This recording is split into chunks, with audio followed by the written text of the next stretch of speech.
All right, welcome to the show, everyone. I am your host, Chris Lawrence, as always, here on Good Night, everybody. And I'm very happy tonight. Joining me is someone whose work I find very interesting. I don't know nearly as much about it as I should, and we're going to hopefully rectify that tonight. It's George Tautkus. Am I saying your name right, George Tautkus? Yes, very good job. Thank you very much. Welcome. Thank you for coming on the show. Thank you for having me. So you are. How would you describe yourself? Actually, would you say you're a cartoonist? Are you a comic strip creator? Are you a comic book artist? And what's the difference in your mind between any of those? I'd say cartoonist covers a wide variety of kind of aspects of the medium.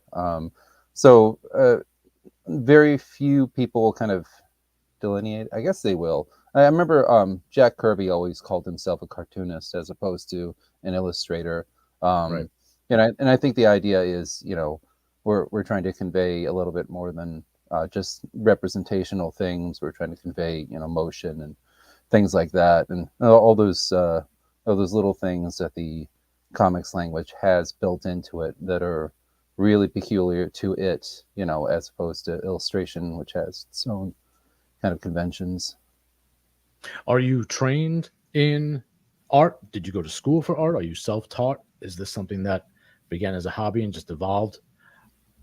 Yeah, I got a Bachelor of Fine Arts from Virginia Commonwealth University Oh, in Richmond, where they were tearing down the statues and stuff. So oh yeah, yeah. but that was before all that. But yeah, so yeah, I got my background there. I got an illustration degree, and so a lot of life drawing and painting and things. So it definitely helped. I'd say it probably helped more for anything in terms of discipline. Just being able to kind of make Mm, work even when you don't want to. right. That's a big part of the creative process for a lot of people. I think Flannery O'Connor talked about how she just planted herself with a typewriter for a certain number of hours a day and tried to force work to come out, and otherwise she would never get anything done. Right. Um, how long have you been interested in? Well, okay. Let's start this way. So you chose to use the form of the comic book and the comic strip primarily for what you do. Was that because you had already been a fan of that format, or did you find that, as you said, being that it's a mixture of media, it's the words and the images on the page, that would be more effective for conveying the stories you wanted to convey? Which came first, chicken or the egg?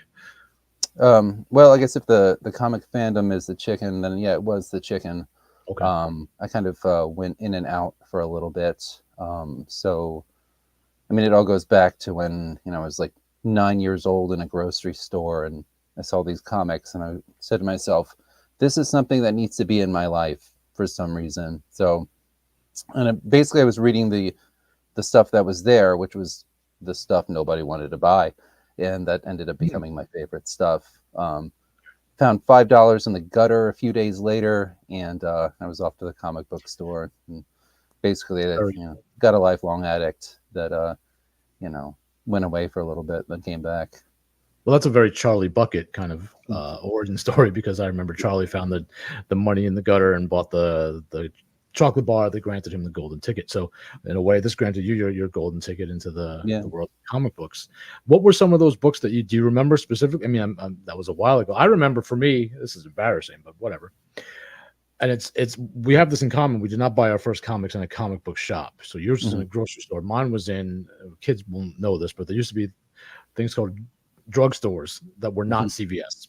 They Yeah. were family owned.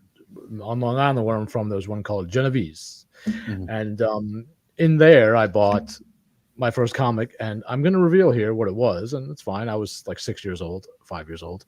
It was Muppet Babies. I bought my first comic ever that I bought was Muppet Babies. Um, do you remember what your first few comics that you bought during that trip were? Does it stick out as an important memory? Yeah. Yeah.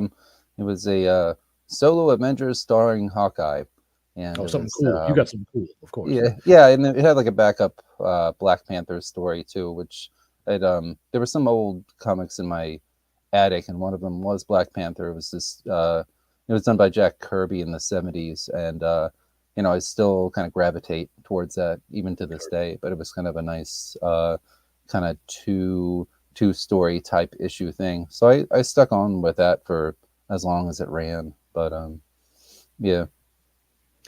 Do you remember whether the art was what stuck with you the most from that or the story? And then did that trend continue through your comic reading career? Some people are big art fans as far as comic goes. That would be the first thing that entices them to pick up a book. They see the cover and they like the artwork. Then there are the readers who will flip through the book and see if the story holds any importance for them or has anything in it that they find intriguing, and that will be the reason they keep reading, even if the art suffers. Or do you feel like the balance needs to be there, that both are equally important in your eyes? Yeah, I think it's the what our Art Spiegelman would call it the commix. So COMMIX. So it's the Mm, idea that it's the mixture of these two things that actually makes it work as a comic, which then eliminates a lot of other things from the medium. So like gag cartoons technically would not, qualify in that. But yeah, it definitely was the mix. It was there was an attachment to a character, the Hawkeye character. I definitely, I'll still buy an old book every now and then if I can find one. right. But yeah, it's a kind of both of those things, but especially the attachment to the character as well, which I guess they kind of bank on that a lot these days, which I'm not entirely Oh yeah. sure if that's the best strategy to have because if you got this character, but now we got him doing things that you don't want to see. Yeah. So are you still on board? Probably not. I think they do bank on that a lot. Now, had you heard of that character before picking up that book, or No, it just struck you? It looked cool. not at I'm going all. to pick Yeah, it. just look Yeah. cool. Yeah, So then yeah, you nice became costume. I mean, I think that was basically it. Yeah, it's purple and very black, I'm assuming, at that point, right? Classic yeah, Mikey hmm mask, that kind of thing. Yeah. yeah, Very interesting, too, that he's the only, if memory serves me, the only non superpowered hero on that team, yeah, yep, I think, ever, right? I mean, I don't know what replacing Vision, he's an android. So right, he's not an enhanced human. But Hawkeye has nothing except yeah, skill, right? Which seems a right, little, his skill seems a little enhanced. I don't know. He's mhm, done some wild stuff for being just a highly trained person. I mean, we're talking beyond right, Robin. yeah, Uh, yeah, what do you think about that? That I see definitely a preference for, I would venture to say, the older style of comics in your mhm, work. yeah, You mentioned Kirby. I definitely see some influence there. The bright colors, the palettes. What do you think about comic art now? And what do you think about the age of, maybe you weren't reading at that time, but the 90s was big about mhm, the art, the variant color, the hollow foil, all yeah. that stuff. Was Oh my that goodness. kind of thing a detriment to comics? We're putting, this is the rise of image comics, which Mhm, does what it says on the tin. Really, what it was all about the image.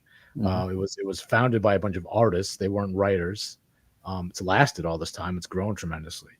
But I remember that era being the age of collectors rather than readers of stories.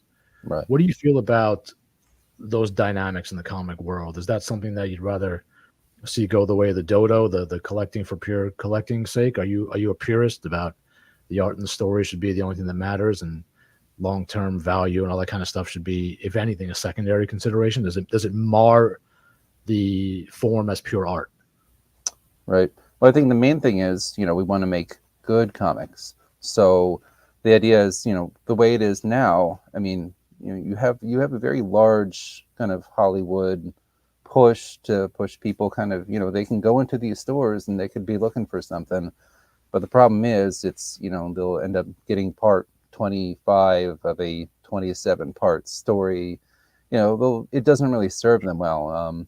So I think it's kind of a missed opportunity on the part of the comics publishers to, they don't make a lot of things kind of accessible to people that are not insiders. And Right.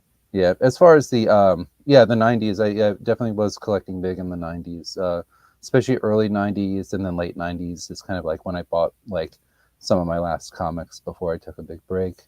Um, but yeah, the whole image explosion thing. Yes, you had, it was what we call the speculators market. So Mhm. people, so you would have all these gimmicks to kind of make people think that there would be some value to this thing in the future, and therefore, kind of makes it so that this is a smart purchase or something. And so yeah, that ended up with a lot of problems. The other big thing that happened in the 90s, which we touched upon a little bit earlier, is that there was a collapse of the direct no, not a collapse as a direct market, the collapse of the newsstand distribution system.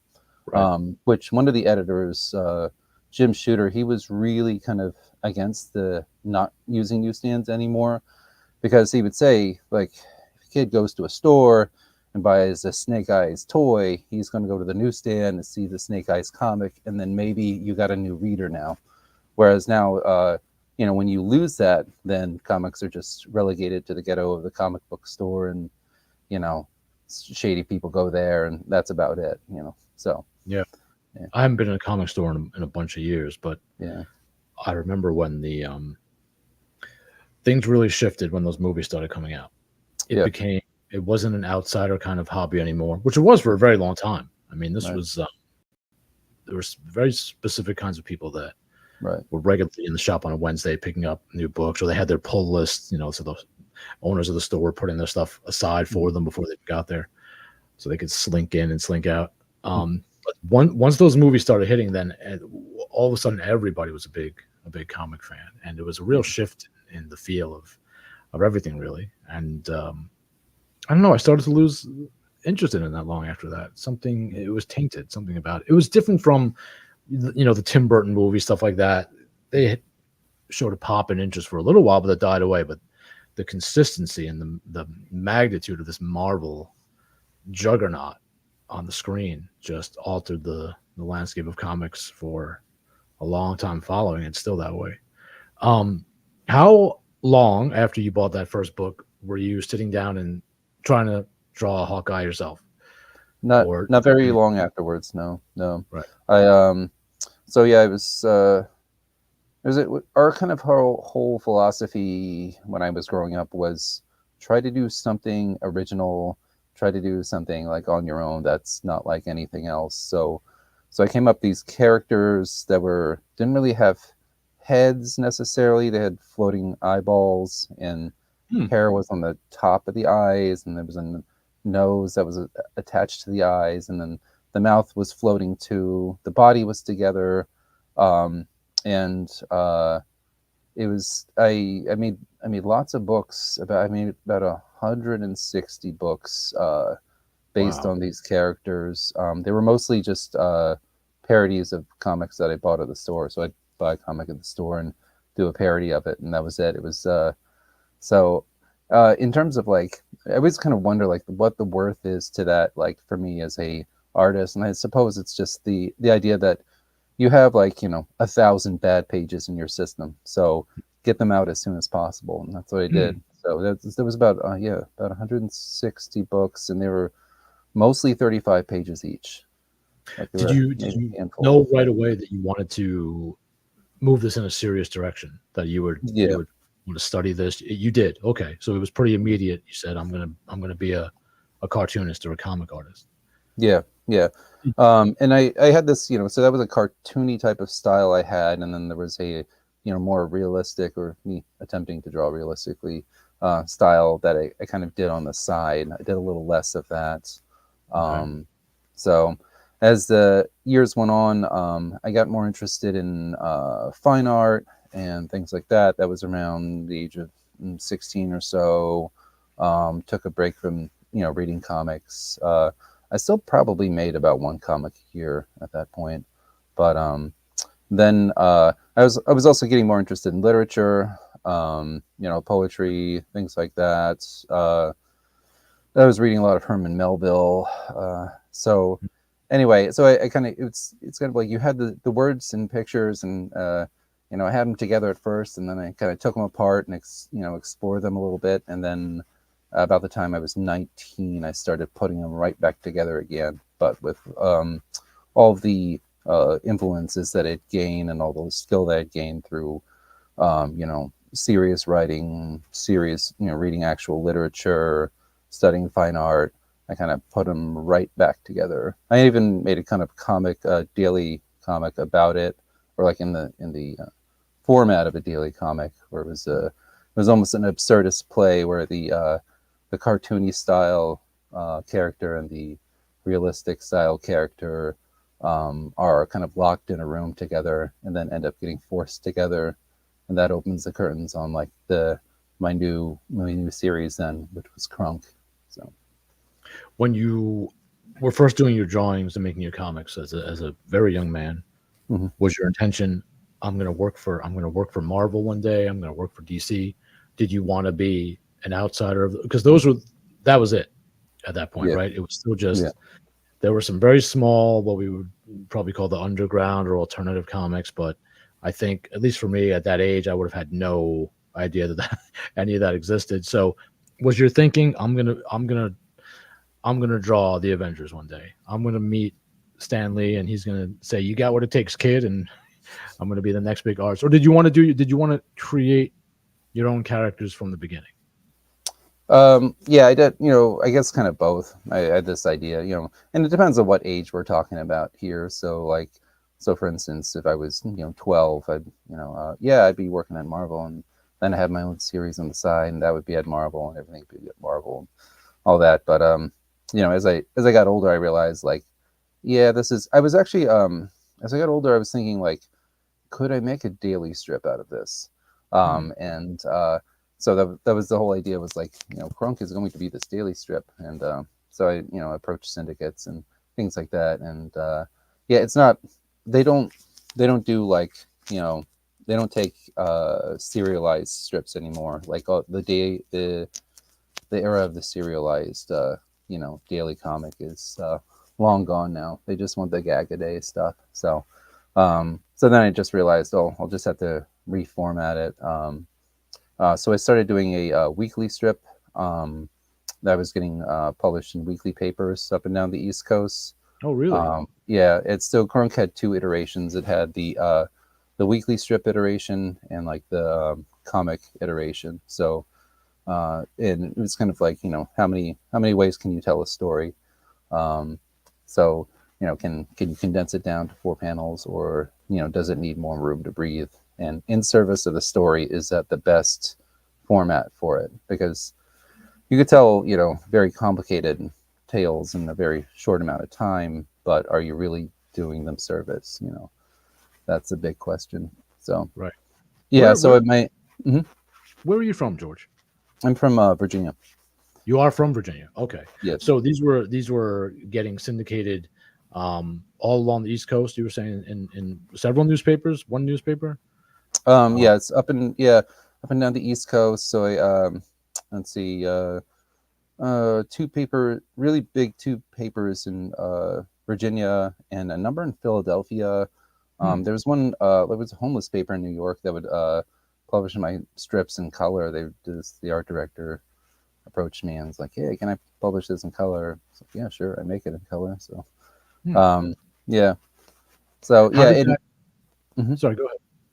Oh, and the funny thing is though, it's what's weekly papers, like what kind of, they used to kind of be more of a phenomenon, but Sure. what ended up leading to their demise was Craigslist basically killed the weekly paper, because they got a lot of their revenue from local ads.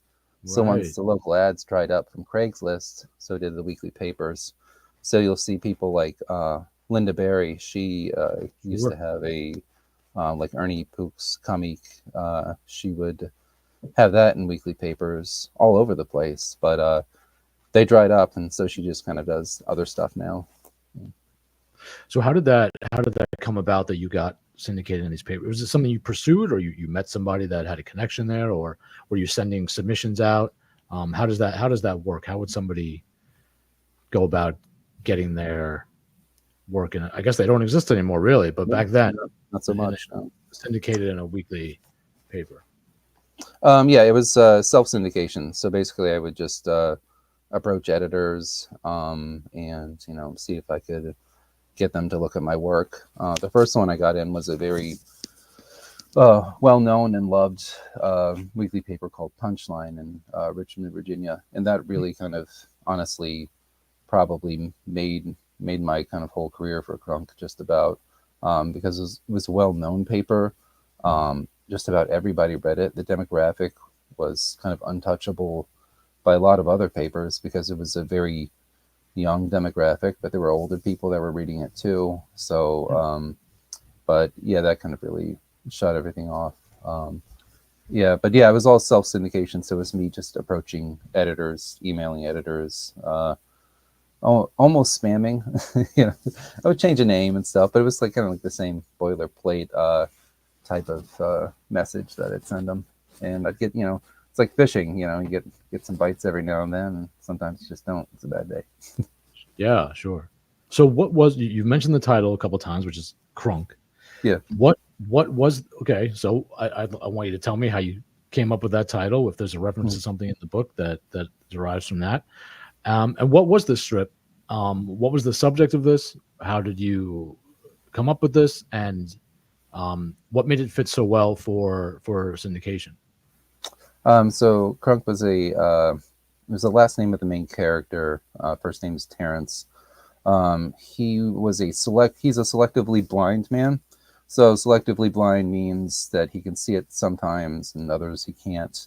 And there's a rhyme and reason to it, but it's only hinted at. It's never directly addressed. So it's about him and his friends. One friend's an anarchist, another friend's a Catholic.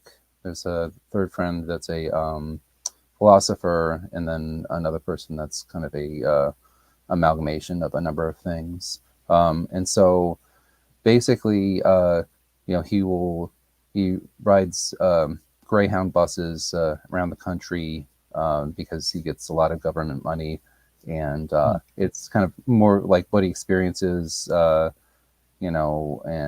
kind of his adventures with that. So that was more of, and so you would have like more of the longer kind of stories with in the comics themselves, and then like that is like in the book form comics. But then with the weekly strips, it was obviously it's only 4 panels, so usually a lot of conversations. I try to make things happen as much as I could, try to show it instead of saying it.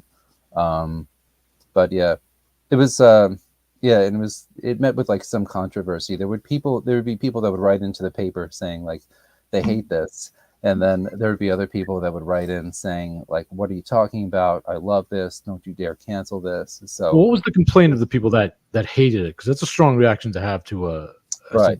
These days people have strong reactions about all kinds of things, Right. but when were we talking about when this is happening? You were doing when was this? This was 1999 was when it started. Okay, so and I think 2002, 2003 is when Punchline folded. So people weren't so quick to be outraged back then, from what I remember. So Right. what were these people what were they hating on this? What was it about it that provoked that reaction from them?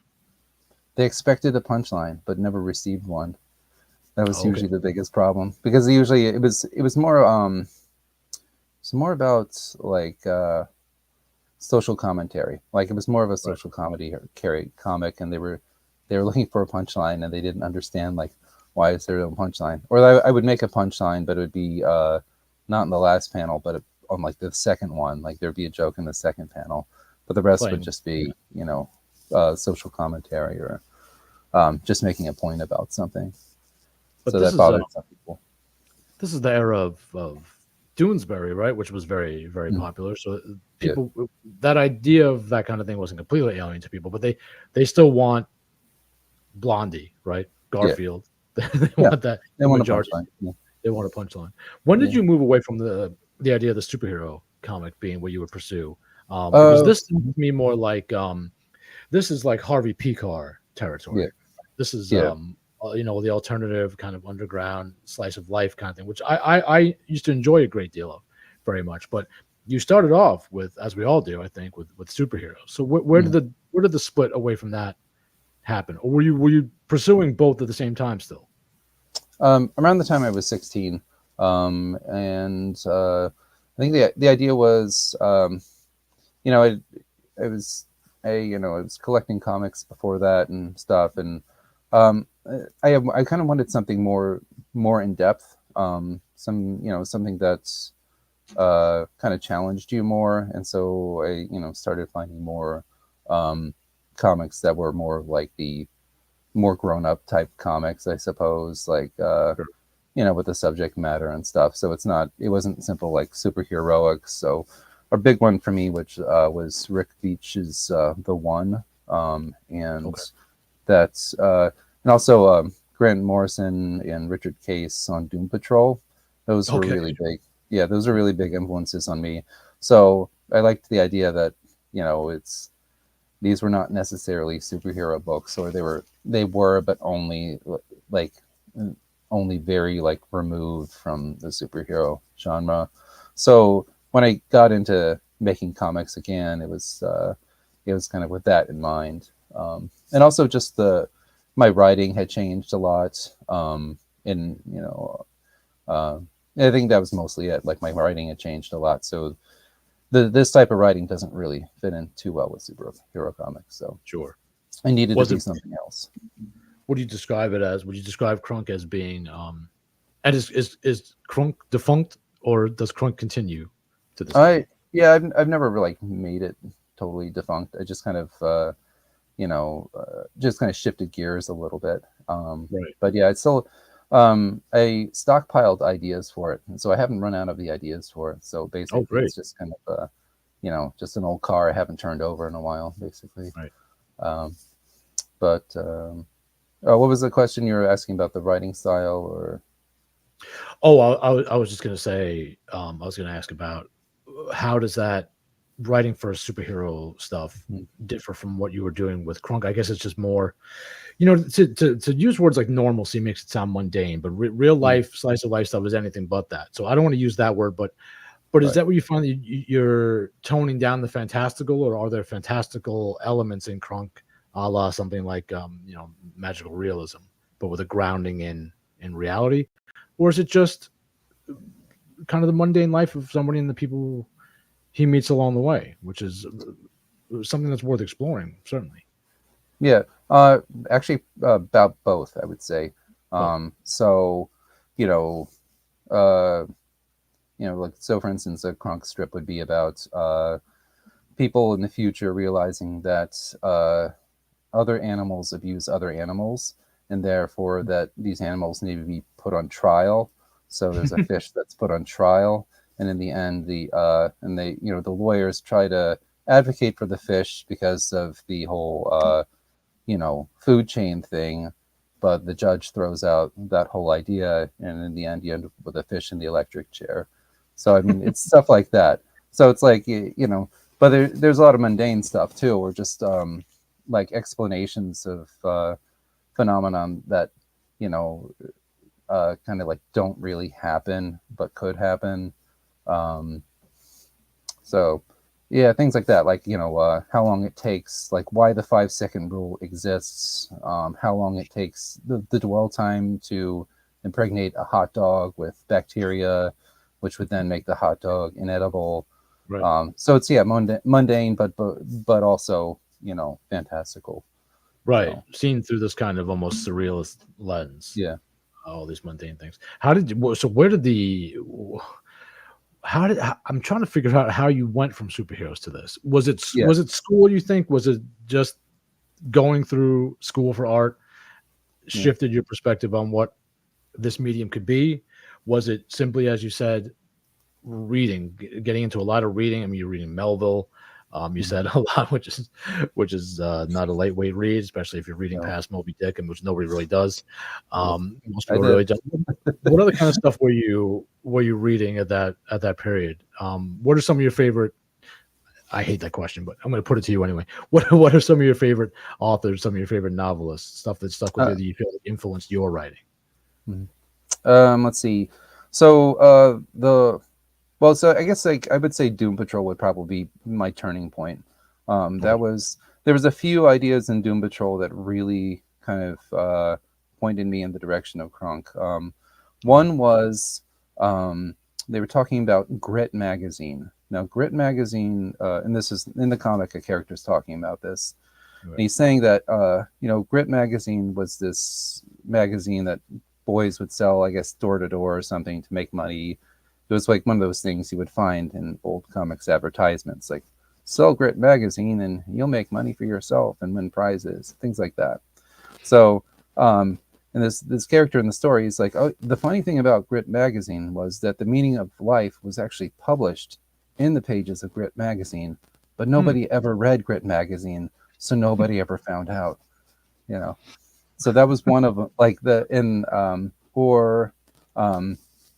Doom Patrol, there's at the very end of the book, or the end of Grant Morrison's run, there's somebody that kills them all named the Candlemaker, and he kills everybody in the end. But like when, there's a lot of build up to it, and as they're building it up, it turns out that the person that created this was a member of the team, and any kind of imaginary friends she had would become real. I think her name was Dorothy, and so they asked, like, where did you get this idea for the candle maker? They asked her, and she said, oh, it's from that that kid's rhyme, the butcher, the baker, and the candle maker. And one of the characters just starts laughing. He's like, you got it completely wrong, and this thing's going to kill us. You got the rhyme completely wrong, and this total mistake that you made is now going to kill all of us. So those kind of two ideas. So Doom Patrol was kind of like, it was a superhero book, and then it kind of melded into something else. And I think so that was a really big kind of turning point for me. So yeah, I guess that was the end of, like, and I really got into Doom Patrol because I like the art of Eric Larson, and he was drawing on it before Grant Morrison and Richard Case jumped on. So yeah, that Doom Patrol is definitely the turning point. I wanted to make something kind of like that. And the writers. Yeah, you were asking about writers I read. So yeah, I read Herman Melville a lot in high school. It took me so long to get through Moby Dick, but I did it. Sure. I think I skipped a few, like, I don't know, like the whale anatomy stuff. How do you slaughter a whale chapters?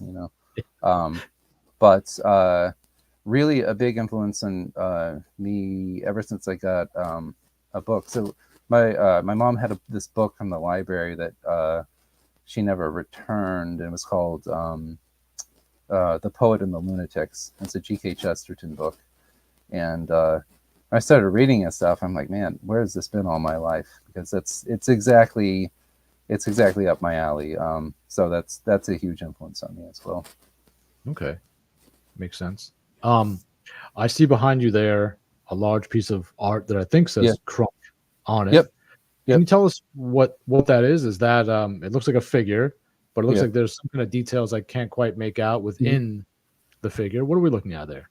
So it's if you're familiar with the concept of a concrete poem, it's a concrete poem in comics form.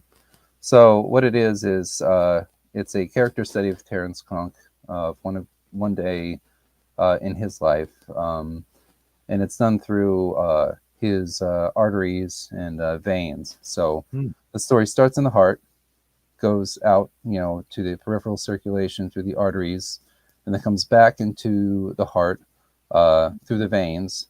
And then there's an epilogue in the lungs, and then it's just a story that can cycle back on itself again. So kind of an endless story. Very interesting. It's something about it reminds me of Chris Ware. Yeah.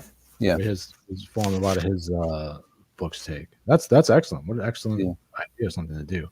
Was that put in any of the books somehow? I imagine it would have to be like a gatefold, a fold out, or is that just a piece of art you did for yourself? That just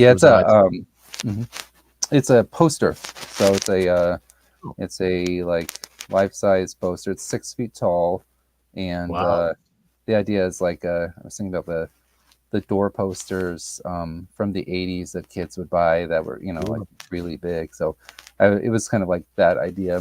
But yeah, I mean, Chris Ware definitely. It's hard to like not think about him when you're doing something like this. Right. But the idea is like it's a character study.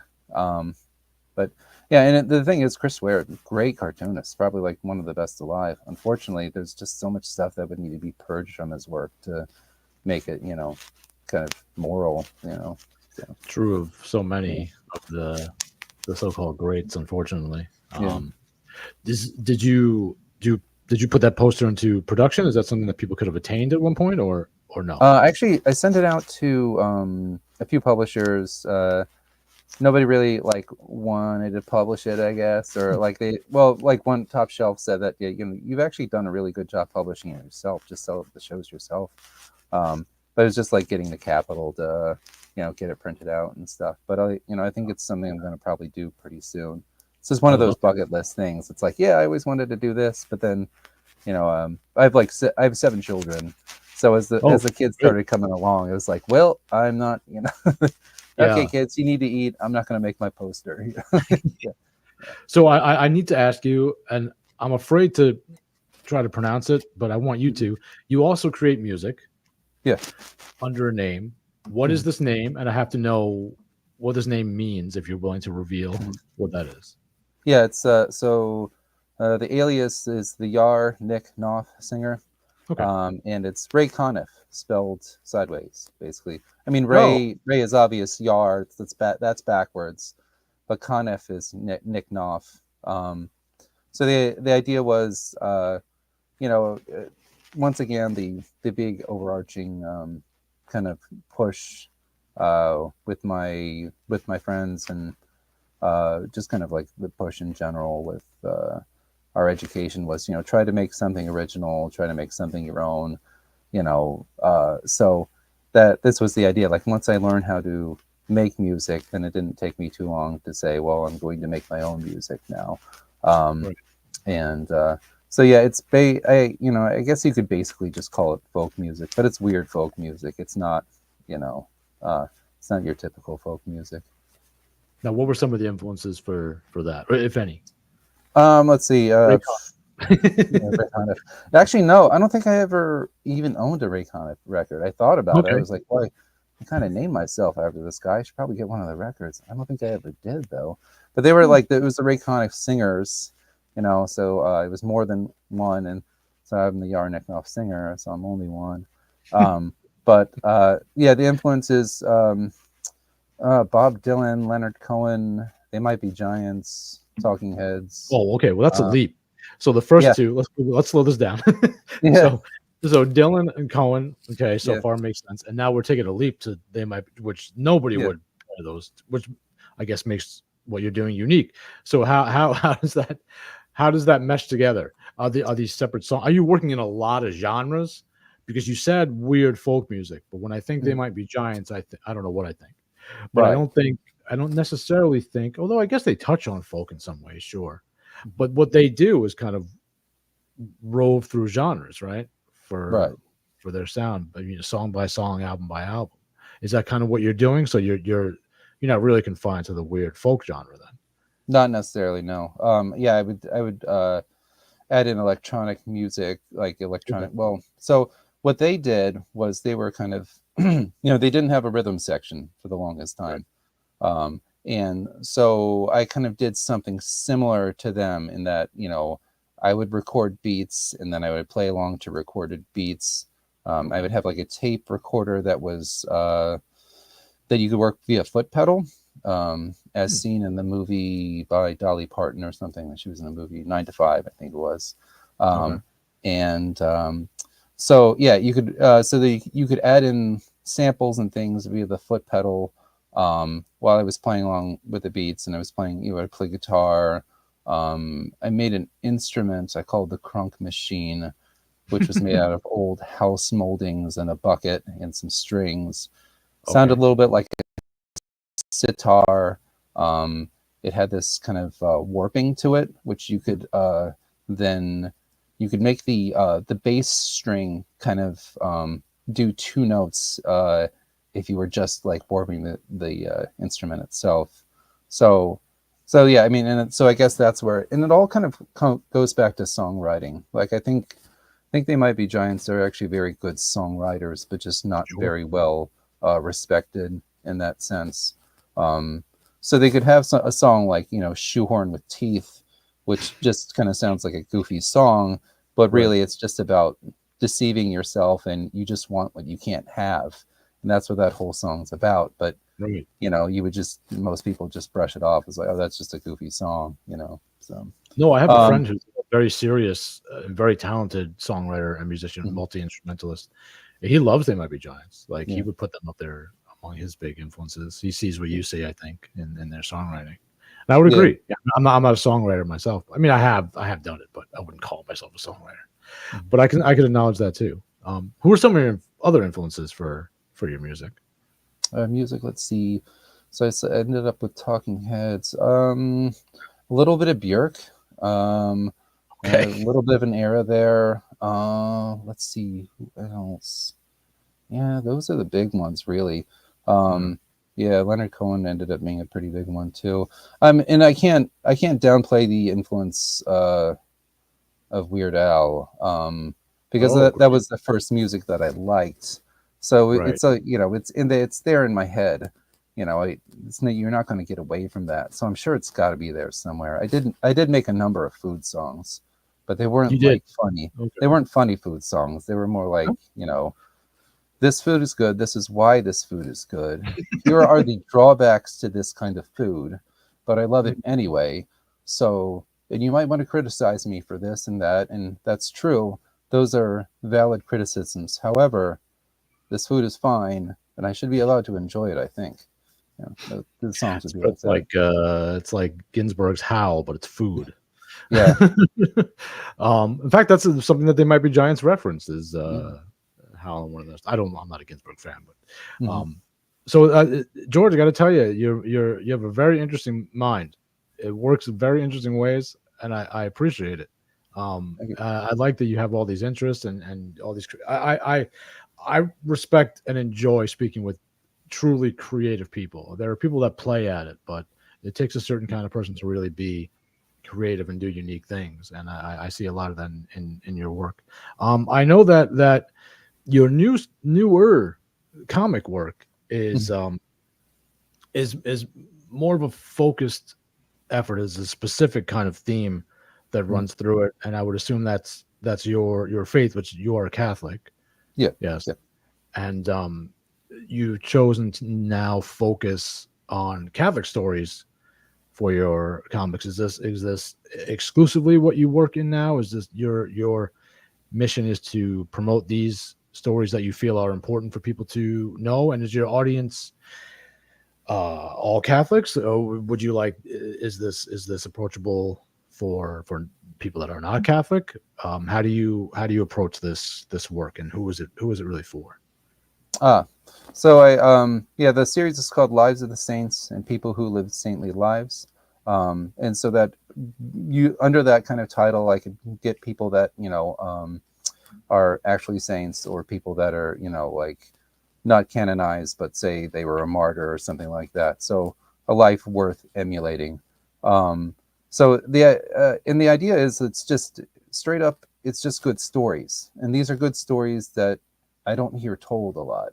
So it's usually I won't start with um, I want to do a story about this person. It's more like, will this work as comics? Has this been put in comics form before, and will it work?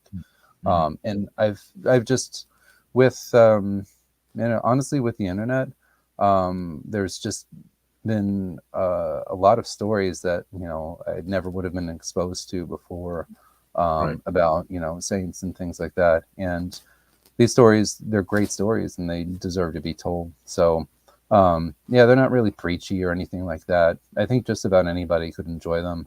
Um, and yeah, it's not like Jack Chick comics or anything like that. There's no like, it's just basically, the stories of their lives and like what they did and what made them holy. But beyond that, it's just, there's other saint comics out there. But the thing is, my kind of piece of the puzzle is I want to try to use the comics medium in the most effective way possible for it, to tell these stories, and to kind of like bring in these elements of the medium that are not usually utilized when when you're dealing with saint stories. So a lot of it's the basic philosophy is show me, don't tell me, because there's Right. a lot of comics out there that tell a whole lot, and they have an illustration. And it's pictofiction. It's words with pictures, but there's not that mixture going on. I'm very much big into trying to get that mixture in there, Right. to make the most accessible and like interesting story that I can. Um, so that's that, and then I do another series called Mr. Mortification, which is a comedy book basically. Right. But it's kind of Catholic themed, but anybody can enjoy it really. And so it's it started out as a parody of Jack Kirby's Mr. Miracle. Miracle, And sure. Mr. Miracle was the super escape artist, and he could, he would get in these traps and escape from them, which I thought was just kind of an odd idea for a superhero. But then I was thinking, well, what if he just like didn't escape from it and just offered it up? So and it's just that would just be like comedic, I thought. So I did kind of a one-off. I wrote like a one-off story for it. And it was just kind of sat in my notebook for a little bit, and then I finally got to doing it, and it was well received. So I started doing some more, and at this point, I'm working a lot on that. I'm working on a story about Saint Mary of the Desert as well for the Lives of the Saints books. But yeah, with Mr. Mortification, that's my book coming out this November. The first book he fought this guy called the Slouch. Well, I mean, didn't really fight him because he doesn't really fight necessarily. And the Slouch is kind of like his idea is like he's kind of anti-work movement, try to be as lazy as possible, and then try to spread his message. And so Mr. Mortification works against the message, and so he puts him in an environment where he can do no mortification, and then then it resolves. But the new one I'm coming out with is about a follower of B.F. Skinner that puts Mr. Mortification in the perfect world, but the perfect world is all made out of like as seen on TV products, and the world crumbles, and there's more drama after that. But now, where are so yeah. you bringing these things? Are you taking these around to churches? Are you taking them to comic conventions? Are you taking them to both? And do you find a difference in reception depending on where you're promoting these? Let's see. Yeah, mostly I've taken them to the Catholic Identity Conference. I did that last year. I vended at Catholic Palooza this year, just because a friend of mine, he was involved in it, and he said that, yeah, maybe you should think about mending with him. So I did, and it was a pretty well received. Mr. Mortification is what? It's like a Say that again. Lollapalooza. That's like a Lollapalooza for Catholics. Yeah, for Catholics. Yeah. It's a music primarily festival. Yeah, music mostly. Yeah, and then but there's vendors there too. So I was a vendor. Yeah. Interesting. But yeah, Mr. Mortification is across the board pretty well received at those places, and I think it's just there's not a lot of people are doing comedy these days. Like in terms of like you go to these conferences and everything's very serious, and there are serious times we live in, but you can address serious things, in a funny way, and still like, and it's kind of a way of coping with it. It's like, yeah, this is terrible. Let's laugh at it, as opposed to things are terrible. They're terrible. Like, try to get through somehow. But yeah, I haven't vended at a comic convention with this stuff before. I will probably do it this coming April, and maybe in February. So in February, there's Noise, which is the Norfolk's only indie comics expo. So I put in my my application to be there. My daughter makes comics too, so it's kind of like, to go along with her. She's 17, she makes comics. So anyway, to be with her, and then like, yeah, just get myself back out there too. So I'll be putting out, I'll have more comics available, obviously, but these I'll have them out there, and we'll see if anybody wants to buy it. Great. And what about your your music, do you record any of this music? Do you think about putting Yeah. out albums of this music, or do you play Hmm. live anywhere? Or is it just kind of a hobby for yourself? Yeah. Well, I guess it's all of the above. It's a hobby, and I do record it. I do put it on YouTube. Yep, the Yarnik Nuff Singer. It's on YouTube. They have a number of songs, like food songs on there, like a song about a hot dog and a song about a peanut butter and jelly sandwich, and things like that. So, um, but yeah, it's something I'm looking to do a little bit more of too. So. And have you played live Oh in a yeah, venue? yeah, Okay. yeah. It's my let's see, back when I was single, yeah, I played live, but not anymore. Not anymore? Not that I'd be against it. It's just finding time to do it, honestly. Um, but yeah, I would play on full on with pre-recorded beats on like a cheap like boom box, and I'd play guitar and like you'd have a harmonica or something. So yeah, it was a whole kind of production. It worked out quite well, I thought.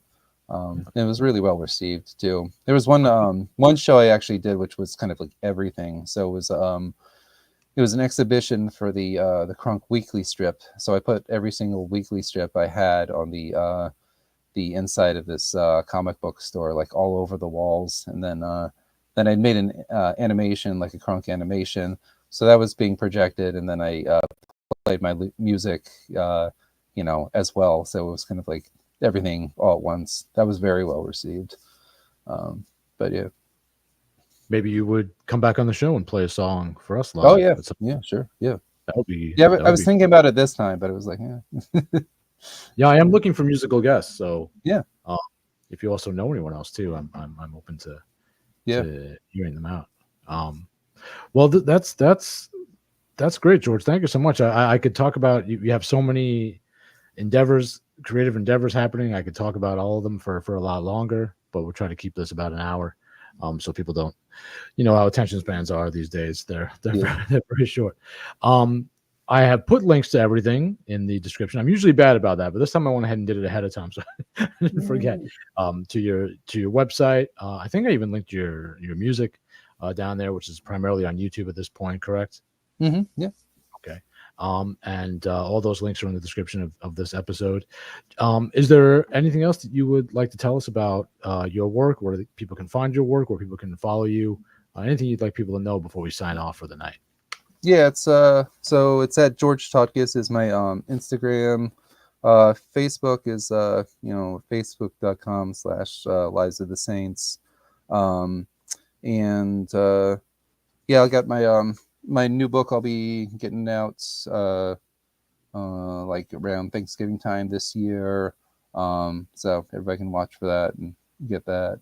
Um, and let's see, I do every year I do like a infomercial type commercial for my comics, which those are really well received. They're really fun to do, and it's just like, the idea is like, well, I have no budget, so what other visual medium has no budget? Oh, infomercials, cheap local commercials, pharmaceutical commercials, negative political advertisements. So I have like each one of those for each one of the genres. Every year I do one. Right. Last year I did a serious one plus the goofy one. So Yeah, we didn't even. I just realized we didn't even talk about those. Those are great. I watch those on your YouTube, and they're excellent. People should go watch those also. People should check out all your stuff. It's really really good. Like just very creative. It incorporates a lot of different elements that people maybe not think to put together, but that you make work really well. I like the style. Like I said, it reminds me of the comics, especially remind me of a little bit Harvey P. Carr, a little bit. Are you familiar with Fletcher Hanks? no, I don't know. No, I've heard the name though. He was pretty wild. He was writing in the very early days of comic books, and he did some of Mm-hmm. the first. It's hard to call them superheroes, but Mm-hmm. he did some wild stuff. There's something a little bit about what you do in your drawing style that reminds me a little bit of Hanks, which is a compliment. He was excellent. He's considered one of the pioneers, really. Um, but I love how you're putting all that stuff together. I can definitely see a literary mind at work there in the writing too. Um, and I appreciate and enjoy all that stuff. And I was so glad that I came across. I think I came across it somehow because someone we both know who is another cartoonist. He does the Catholic cartoon. I Hmm. think you had redrawn a couple of his strips. Right. No, I actually had ideas for comics, like that. I thought, like, well, this doesn't fit into what I do, but this totally fits into what he does. So I'm just gonna say, hey, buddy, I got some fan art here. Check it out. And that's what I did. That was really well received.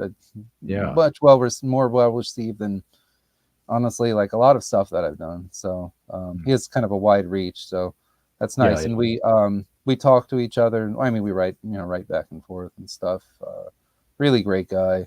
And so like it's you go out there and you try to find stuff that you can kind of get behind, and sometimes it's just really hard to find anything you oh can get yeah, behind. But yeah, I can definitely get behind his stuff. Like he's one of the better cartoonists working these days, I think. oh yeah. I think his stuff is amazing. You know, before we go though, I should ask you because it is important. It's unfortunate that this is the case, but like you say, so much stuff. If anyone has a moral bone running through their body, they're not touching it these days in the mainstream with a 10-foot pole. Mhm. What do you think of the state of comics at mainstream comics at this point? Is it something you even have anything to do with? Do you pick up anything from the big two these days? Is it stuff that you just can't in good conscience give your money to? Do you enjoy any of it even, or is it kind of off limits for you because of your morals, your faith, your outlook on the world? Yeah, let's see. I do go to comic book stores every now and then. And yeah, it's pretty abysmal. Like it's unfortunate. I mean, they have these like you can tell a good story. Like you should be able to. You can do this, guys. Like you can do good things with this, but for some reason they just don't. And what is that from? Is that from their formation? Is like what's the motivation for this? Like okay, now we have all these agendas in them. Is this because you're trying to get in good with somebody later on? Is this and the problem is it's like it doesn't kind of flow organically out of the story either. So a lot of things are very much tacked on, Right. or just kind of corrupted. And why do you need to corrupt that? Like why did that Hmm. have to happen? Is it are they just doing a job, and trying to get some attention or something? Like I was a guy that did this, so now I can work for your company and get health benefits and stuff. Yeah, there's a lot of questions. Like Sure. yeah, I used to watch cartoonist kayfabe, and they would kind of go into the idea like why why can't they just make a good comic? Like why does it have to be always something else? It's why when you come across something like, and we messaged a little bit about this before the show, but that's why something like Over the Garden Wall just really blows me Yeah. away Hmm. because it's beautiful, it's wonderful, brilliant. There's nothing in it that, but talk about a story. I mean, it's drawing on Right. something very classic, obviously in Dante, but it's Mm. reimagining it to such an extent that it's not that it's unrecognizable, but you don't need to know Dante certainly to Right. enjoy it. Um, but so many things just are focused on some kind of agenda or some kind of Yeah. whatever it is, to the detriment of art and Mhm. entertainment, and it's very sad. One more question, if you don't mind, because it is a big story today. Being that you are Catholic, I don't know if you saw this, but the Catholic Church today released their new mascot for the Yep. Jubilee, which is a I have to laugh. I'm sorry, George. It's not something Mm. I ever thought I would see.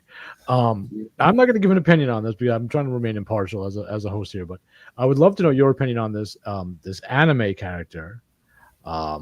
Is it Loose, right? Am I remembering? I think it's called Loose. Yeah, I Um, didn't get the it's, name. it's quintessential anime character. It's got the big eyes. It's cutesy, very kawaii, whatever you want to call it, whatever these weebs say, and it's the mascot for the Catholic churches. And the image I saw was a bishop who must have been 100 years old if he was a day, or a cardinal, sitting next to this figure of this very anime and saying, this is how we reach the youth. Do you have opinion on first of all on the idea of the usage of art in religion?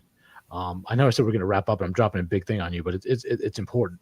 Um, on the use of art melded with religion, or to promote religion just in general, which historically I think was the norm, and then specifically about this. Do you have thoughts on this? One thing is cohesiveness. So you have something very very serious, very beautiful, something that has influenced art and culture for about 2,000 years, and is this anime character cohesive with something like that? And the answer is obviously no. Right. So is this a way to try to like pander to people? Yeah, perhaps. Who came up with this idea? It just seems like somebody that's very out of touch that came up with this idea, and then like, yeah, this will now be our mascot. It's very poorly managed in terms of like it's a bad representation. It's like, okay, so I mean, is the United States going to do something like this? So the United States is now we are represented by a really big-headed Captain America doll with his, tiny arms and legs and a shield. That is now our new mascot for our country. We got rid of the eagle. That was too mean. So yeah, we're going to do this Captain America doll. Like, and that's for our country. Now we're talking about the one true faith, and our representation is going to be this anime character. So yeah, it's just not cohesive at all. It doesn't work. It's a it's a very small thing representing something very large, and it doesn't fit with it at all. So, I guess the I other thing I could speak on is like the cutesy art too is kind of something we're dealing with a lot in the Catholic world these days, which I'm not totally against it. I mean, it exists for a reason, like, and there's a certain audience that it does kind of work for. Like, it does work for, like, women kind of like it. If they're going to buy something for their kids, it'll usually be something kind of cute, because women like cute stuff, and if they didn't like cute stuff, they probably none of us would be here, because babies are both cute and annoying, and the cute part is their defense for the fact that they're annoying. So yeah. That makes sense. This is great insights, George. Thank you so much for that. It was very striking to me. That's all I'll say is it was very incongruous, the imagery there, and I thought for sure that it was just somebody having a laugh. That it was the Babylon. Yeah, I didn't believe it. I didn't No, believe it. you can't believe anything these days anyway. So I thought, wow, that's not real. No, it certainly is, and it's interesting times. I mean, just very interesting times. George, thanks again. I do hope you'll come back and talk to us more about your artistic endeavors, and play a song for us. That would be tremendous. Anytime. I would really appreciate that. Yeah, thank you. This was great. You're welcome. Thank you. And for everyone watching the replay, please like, share, subscribe. Please check out all of George's work, and good night, everybody.